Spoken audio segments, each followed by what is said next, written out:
It's not easy being Lamar Jackson. Picture this. He just had one of the best seasons by a quarterback ever. 41 passing touchdowns, 4 more on the ground, nearly 4,200 passing yards, over 900 rushing yards, only 8 total turnovers, and a passer rating of 119.6. It quite literally doesn't get much better than that. And yet, a dropped pass by his tight end in playoffs overshadows everything he's done. The narrative that everyone is running with, Lamar is a playoff choker. Lamar Jackson, when it matters most, for whatever reason, he doesn't show up the most. Is it coincidence, is it causation, or is it correlation? But Lamar Jackson has not had a 2-turnover game since last year's AFC Championship game. So y'all do the math. Honestly, it feels like every year, Lamar Jackson is always trying to prove people wrong. Before being labeled a playoff choker, it was that he wasn't a good enough passer. He wasn't quarterbacky enough. I want my quarterbacks to be quarterbacky. And to me, Lamar Jackson's just a great athlete. And long before that, coming out of high school, colleges wanted him as anything but a quarterback. But in spite of the doubt, he's proven time and time again that he is one of the most explosive, dynamic, and entertaining players the NFL and football will probably ever see. Likely in motion, he bubbles it, scoops it in, vacuums it home, and he throws in the end zone. Caught for a touchdown! Absolutely amazing! Down in 3, Jackson takes it himself. Oh! He broke his ankles! He is Houdini! He is a walking highlight reel. He is the epitome of football as a sport. However, instead of people appreciating this generational player, they criticize, downplay, and doubt him. People continuously try to define and confine Lamar to what they think he's capable of. We've seen it countless times. But here's the thing, if you actually know Lamar Jackson, then you'll know that most people don't. So, let me ask you this. Do you really know Lamar Jackson? Lamar Jackson grew up in the rough areas of Pompano Beach, Florida. Daily life was a struggle for Lamar Jackson, but the moment that changed everything, that changed his life forever, came on a day in 2005. I fell asleep, and then I wake up, my cousin them crying, I hear it. I'm like, what y'all crying for? Because we was really like, okay, I found out my father passed first. My mom tell me like she got a phone call, my grandma was probably in Daytona or something like that. She was like, your grandmother just passed. And I stayed with my grandmother too, like all of us stayed in the same house. And she was like, don't cry. I'm like, you just told me don't cry, my grandma just died? Like, that was crazy. So, just had to be mentally tough. Losing a father and grandmother the same day was devastating. But Felicia Jones, Lamar's mother, was right there to shoulder his and his siblings' burden. Through thick and thin, she was a constant in Lamar's life. And she was also the driving force behind him stepping into the world of football. By the time high school came around, Lamar had grown into a scary dual-threat quarterback. He could pick you apart as a passer or simply outrun you and shake you with his legs. One thing was clear, Lamar Jackson was talented, and colleges agreed he was talented, as an athlete that is. So when his college offers piled up in a mailbox, a lot of them came with strings attached. Teams wanted him, but not as a quarterback. Well, except for one team that saw the potential in Lamar. Even though he was heavily doubted as a quarterback by many, it didn't take long for him to shine at Louisville. By his sophomore season, he had grown into something special. He dissected teams through the air, made some crazy perfectly placed throws, and launched dimes down the field. And if he couldn't beat you through the air, then he just beat you with his speed on the ground and hurdle his way into the end zone. If you watched college football, then you knew about Lamar Jackson. And if you didn't, surely you heard his name after he won the Heisman Trophy in 2016. After, simply put, a great 3-year college quarterback career, he declared for the 2018 NFL Draft. But those doubts that people had since before college were still there. NFL teams were in love with Lamar Jackson, the athlete, not so much the quarterback. Lamar, what was your honest reaction when multiple teams asked you to work out as both a quarterback and a wide receiver, being the Heisman winning quarterback that you are, though? Oh, well, I didn't hear it from any other teams, but I'm a quarterback. That's all I've been all my life. I don't know where it comes from, but I'm here to be a quarterback, not anything else. And do you think there weren't many teams that were willing to use a first-round pick on Lamar Jackson, so he slid. One by one, players heard their name called, leaving Lamar Jackson and his mother as the last people sitting in the room. Lamar Jackson was on the verge of falling out the first round completely. Well, at least until... With the 32nd pick in the 2018 NFL Draft, the Baltimore Ravens select Lamar Jackson. There it is. Wow. Quarterback, Louisville. Okay. Yesterday does not matter. You're looking forward to today. I'm looking forward to being a Raven. What are they getting? Everything out of me. They're going to get a Super Bowl out of me. Believe that. Believe that. The Ravens knew Lamar Jackson was a dynamic player, but also that he would benefit tremendously from sitting behind veteran quarterback and Super Bowl champion Joe Flacco. So that's exactly what they did. Lamar Jackson sat on the sidelines observing and absorbing everything he could. That is, until November of his rookie season, when Joe Flacco was ruled out due to a hip injury. John Harbaugh, the team's head coach, made a decision that for Week 11 against the Bengals, Lamar Jackson would be getting his first starts as the team's next quarterback. In his starting debut, Lamar threw for 150 yards and ran for 120 more on the ground. He secured a 24-21 victory against the Bengals. And unfortunately for Joe Flacco, his replacement never gave him that starting position back. The Ravens, who were 4-5 with Joe Flacco, went on a 6-1 run with Lamar Jackson at the helm, and they ended the season 10-6. At just 21 years old, and in his first year in the NFL, Lamar Jackson had led his team to the playoffs. But that wildcard game, I'd say, was his welcome to the NFL moment. He played pretty poorly in the Ravens' 23-17 defeat. Even though it ended in an early playoff exit, Lamar's rookie season was just a preview, a glimpse of something greater. It didn't take long for the Ravens to realize that they had their guy in Lamar Jackson, because in 2019, his sophomore year, the year where rookie quarterbacks tend to fall off a bit because of better planning and preparation from opposing defenses, Lamar Jackson became even more electrifying.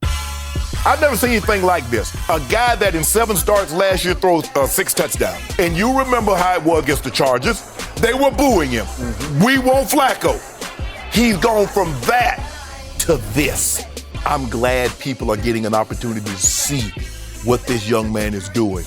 I mean, the guy's going to finish. He's going to be top 5 in rushing, going to lead the NFL in passing touchdown skip. Who'd ever saw that coming? Lamar this year was so extraordinary that at just 22 years old, for only the second time in NFL history, he was unanimously crowned the MVP. Lamar Jackson and the Ravens were so dominant in 2019 that they were quite literally a historic team. A 14-2 record, an absurd point differential, video game-like numbers every game, and convincing victories against top teams. It's no surprise that halfway through the season, they were already the favorites to win the Super Bowl. And quite honestly, they should have. But the Ravens fell apart and lost to the Tennessee Titans in the divisional round of the playoffs. 28-12 was the embarrassing final score of the season for the Ravens. All that effort and skill displayed by Lamar Jackson was overshadowed by one playoff loss. Lamar didn't replicate that MVP season in 2020, but he did lead the Ravens to another playoff berth. He got his revenge against the Titans in the wildcard round, and he achieved his first playoff victory. But then came the Buffalo Bills in the divisional round, and in this game, the Ravens crumbled. Lamar threw an egregious game-sealing pick 6 in the red zone, and he left the game with a concussion. Everything that could go wrong did. And just like that, a new label was born: playoff choker. The following years were quiet. Injuries in 2021 and 2022 ended Lamar's seasons early. But then came 2023. Contract talks came around. What made this negotiation so tough for both parties was that Lamar Jackson wanted a lot of guaranteed money. However, after a very long dispute that even included a trade request, eventually the pen hit the paper. Both parties settled on a massive contract that was good for both the Ravens and Lamar Jackson. Now came the real test. Was he worth the money he demanded? Was he really that good? Lamar Jackson didn't answer in a press conference. He answered on the field. In 2023, he led an incredible Ravens offense that was especially great at rushing. And on the other side of the ball, the Ravens had one of the greatest defenses in recent NFL history. Despite coming to the season with one of the hardest schedules, for the Ravens every week it was win, win, and win. But the game that really solidified them as elites came on Christmas Day 2023, Week 16 against the 49ers, two of the best teams in the entire NFL going head to head. The Ravens were underdogs going into this game, but they quickly showed everyone that they were a cut above the rest. The Ravens defense completely neutralized Brock Purdy, forcing 4 interceptions. Lamar Jackson diced up and exposed the 49ers defense as he put up points on the board drive after drive. The 49ers were outmatched in this game, and Lamar Jackson and the Ravens made a statement that secured Lamar Jackson his second MVP trophy. Now, with all this momentum and success in the regular season, they breezed past the rookie sensation CJ Stroud and the Texans in the wild card. But then came the real test, the Kansas City Chiefs. But this game wasn't a shootout. No, it was a masterclass of defense by both the Ravens and the Chiefs. Both teams' defenses impeded and overwhelmed the opposing team's offense. This was a low-scoring game, and low-scoring games, as we know, are decided by the littlest mistakes. 2nd and 8 from the 9. Jackson to Flowers. He dives. The ball came out. It's recovered by Kansas City. Again at the 1-yard line. Has now reached the Chiefs 25. 2nd and 10 to the end zone again, and it is intercepted. Intercepted by Deion Bush. There's no other way to put it than that the Ravens folded under the pressure. Lamar Jackson didn't play like Lamar Jackson. The Ravens offense had so many opportunities to win this game, but they just didn't. However, Lamar Jackson didn't let this loss define him. Somehow, someway, Lamar Jackson took another massive leap in his game. He proved that he wasn't just a great mobile quarterback, but a great passer point blank period. All those negative perceptions of Lamar Jackson not being good at throwing the ball was essentially refuted. You couldn't say he wasn't a good passer. You couldn't say he was a running back who threw the ball. Not after throwing for almost 4,200 passing yards, 41 passing touchdowns, and just 4 interceptions. Those aren't good for a running quarterback numbers. Those are literally all-time numbers. And we're not even including the 915 yards and 4 touchdowns on the ground. Lamar Jackson was unstoppable in the regular season. But again came the playoffs. A drop by Mark Andrews ended the Ravens season short in the divisional round. It was disappointing, but Lamar Jackson, though he did start off rough in the first half, he showed that when the lights were brightest, when the Ravens needed him to step up, he was finally able to become that guy. I know Lamar hasn't been perfect in the playoffs by any means, but one thing I can tell you is that he's been progressing. He's been constantly improving, and he's still only 28 years old. Now, with all that being said, truthfully, whether Lamar Jackson is a playoff choker or not really doesn't matter, because regardless of what he does or doesn't do, I don't think Lamar Jackson will ever be enough. There's always something new. There's always a new goalpost. There's always a new narrative. There's always something to undermine Lamar Jackson. And if I'm being honest, I don't know why he's always criticized. Lamar Jackson is one of the most humble quarterbacks, players, humans you'll ever meet. He never talks bad about others. He never puts his teammates down. He elevates and motivates everyone around him. He consistently shows what it means to be a leader for the locker room and for the community. And on the field, he's only one of the most electric players you'll ever see.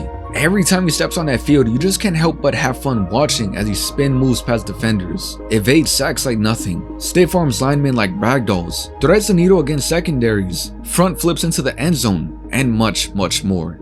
If you don't like Lamar Jackson, then maybe you just don't like watching football. Lamar Jackson is one of one. He's a generational talent. He has changed the landscape of the NFL and its quarterbacks forever. The league has changed.